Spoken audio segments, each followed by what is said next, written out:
اور اس لیے آئے ہیں کہ آپ بنی اسرائیل کو ہمارے ساتھ جانے کی اجازت دیں۔ فرعون نے موسیٰ سے کہا، کیا ہم نے تم کو جبکہ تم بچے تھے پرورش نہیں کیا تھا، اور تم نے برسوں ہمارے ہاں عمر بسر نہیں کی؟ اور تم نے ایک اور کام کیا تھا جو کیا، تم ناشکرے معلوم ہوتے ہو۔ موسیٰ نے کہا کہ ہاں، وہ حرکت مجھ سے ناگہاں سرزد ہوئی تھی اور میں خطا کاروں میں تھا۔ پھر جب مجھے تم سے ڈر لگا تو میں تمہارے پاس سے فرار ہو گیا۔ پھر میرے رب نے مجھ کو نبوت و علم بخشا اور مجھے پیغمبروں میں سے کیا۔ اور کیا یہی احسان ہے جو آپ مجھ پر رکھتے ہیں کہ آپ نے بنی اسرائیل کو غلام بنا رکھا ہے؟ فرعون نے کہا، اور رب العالمین کیا ہوتا ہے؟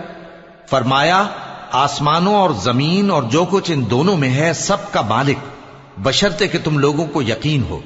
فرعون نے اپنے ارد گرد کے لوگوں سے کہا کہ کیا تم سنتے نہیں؟ موسیٰ نے کہا کہ تمہارا اور تمہارے اگلے باپ دادوں کا بھی